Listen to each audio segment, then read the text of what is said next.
Hello everybody, we are here today in the Gilded Balloon, only this time we're at the museum in the new venue in the National Museum of Scotland.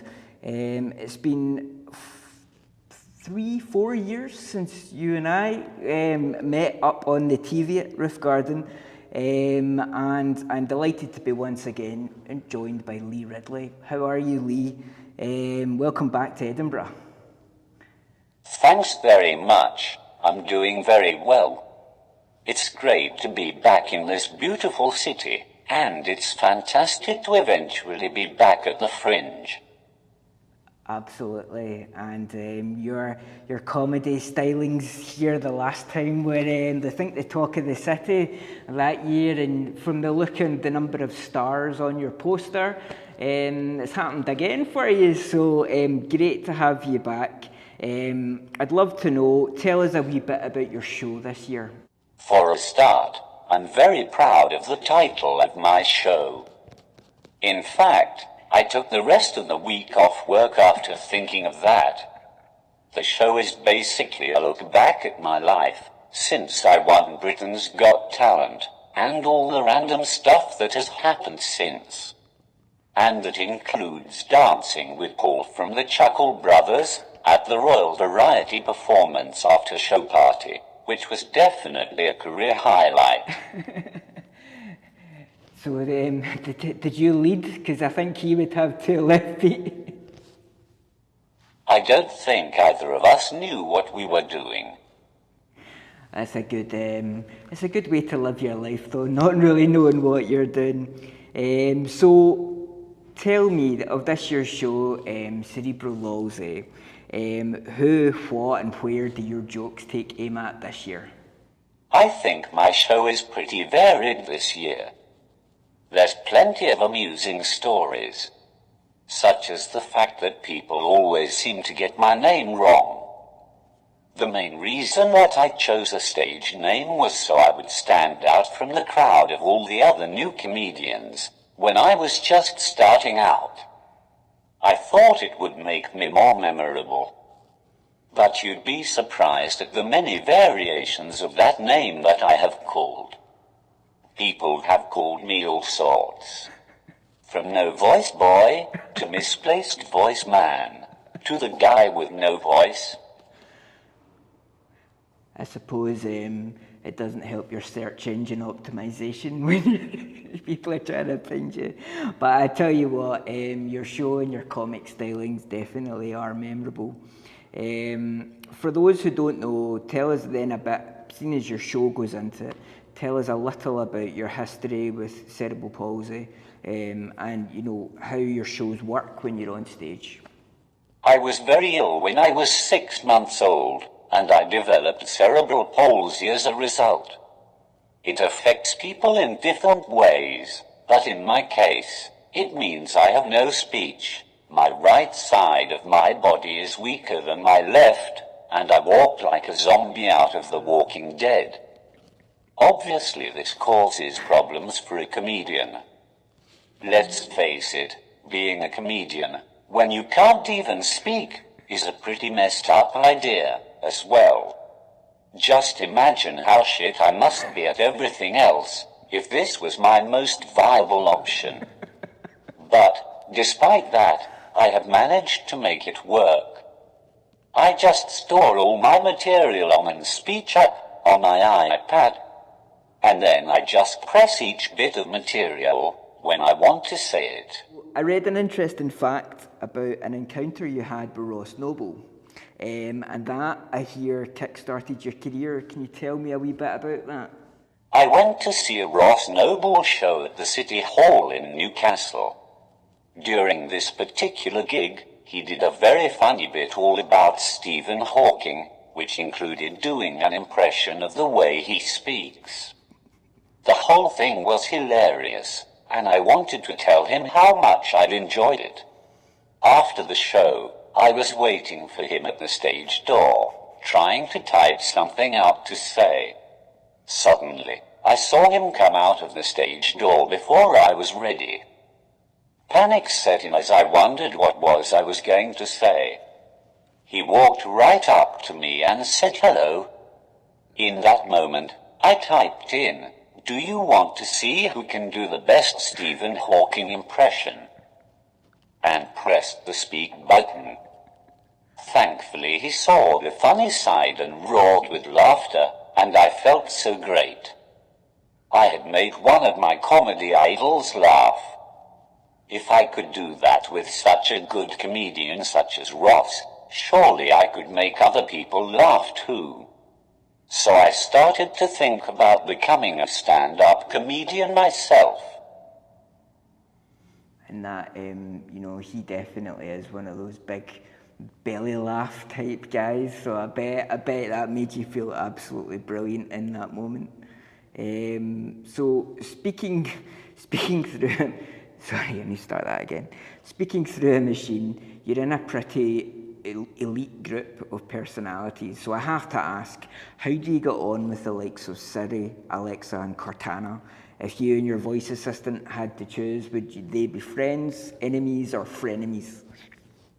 We definitely don't get on, because they all keep ignoring my voice when I try to speak to them. Siri is probably the worst. Let me demonstrate.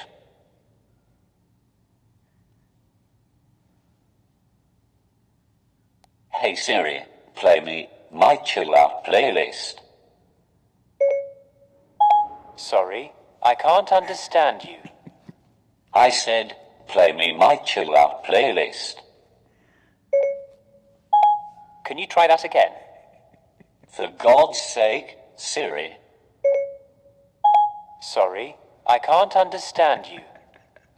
Play me my chill out playlist. Adding chili to your shopping list. Well, that sums that up. For those who don't follow you online, I have seen that you've grown a wee bit of a firm attachment to the Geordie voice. Have you ever experimented with a Scottish voice? Yes, that's right. I've always wanted a Geordie accent. I don't think my current voice represents where I'm from. And it isn't exactly the voice that I would have had if I wasn't disabled. To be honest, there's nothing wrong with my current voice, except from the fact that it sounds very posh. It sounds like I should be reading the shipping forecast on Radio 4. So, it will mean a lot to me to finally be able to sound like my mates. And, of course, most ladies love a Geordie accent. I actually use it in my Fringe show, and it's been going down really well, which I'm delighted about. I suppose it would be another connection with Ross Noble that you could exchange funny jokes about. Final question for you, and hopefully something for festival organisers and venues to ponder on.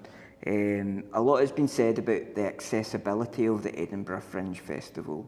The need for accessibility is often at odds with the high number of listed buildings. It's practically a listed city by this point. Interviewing you is a rare opportunity to ask a high-profile disabled entertainer about your experiences getting about Edinburgh and the Fringe. How accessible do you find Edinburgh? Sadly, Edinburgh isn't exactly the most accessible of places, and I don't think it ever will be. And I think that this is reflected at the Fringe. While I appreciate that there's only so much they can do in such an old city, I do sometimes feel like they use that as an excuse not to try harder to do more. For example, it's very depressing when I turn up to watch a show and find out it's up loads of stairs or whatever. Thankfully, I can manage to struggle up them, but not every disabled person has that option. So I do think they need to provide more information about how accessible a venue is in the Fringe program and on their website. Venues such as the Gilded Balloon and the Pleasance also seem to be really on the ball in terms of helping disabled people get into their rooms. For example, by letting disabled people into the room early. I think they are leading by example, and other venues should definitely make note. I would definitely like to see the Fringe become more accessible in other ways, as well. There needs to be more performances that are accessible to everyone, by using things such as sign language interpreters and audio description. I feel that this aspect is still massively overlooked by the Fringe in general. So that was very insightful. Thank you for sharing that with me. My pleasure. So I figure we would either end on a high note or my own personal career suicide. And it's part of the comedian's life to be heckled, right? So do you ever get heckled on stage? I've been doing comedy for 10 years now and I still haven't been heckled. I guess it'd be frowned upon if you heckled a disabled bloke who couldn't speak. I do have some comebacks stored on my iPad, just in case I do get heckled though. They're probably pretty dusty at this point, so would you like me to try out some heckles on you, and we can give your audience, finally give them a taste of your comebacks? Bring it on. Okay, we'll start mild, right? So, get off the stage. I'm reporting you for committing a disabled hate crime. I can't believe I paid for this. I realize that I can't talk at all, but that doesn't mean you have to talk twice as loud to make up for it. Especially not during my set. Shut up now. Okay, this is about as funny as a bag of puppies going in the river. I'll be honest, my battery life isn't really very long. I'd hate to waste it on you. Perfect. And then one big final one. You're get. Come on, let the next person on. Well, Stephen Hawking slept with your mum. I could go on more and something tells me you've got about 500 gigabytes of them stored on your hard drive. But I won't. Lee, thank you so much for joining us at this year's Fringe. I hope your runner shows here is filled with as much laughter as this interview. Hopefully the audio is okay. There was quite a lot of laughter going on there. My show is called Cerebral Palsy, and it's on at the Gilded Balloon at 6:30 every evening until the end of the festival. I hope you come and enjoy laughing at a disabled man. Goodbye.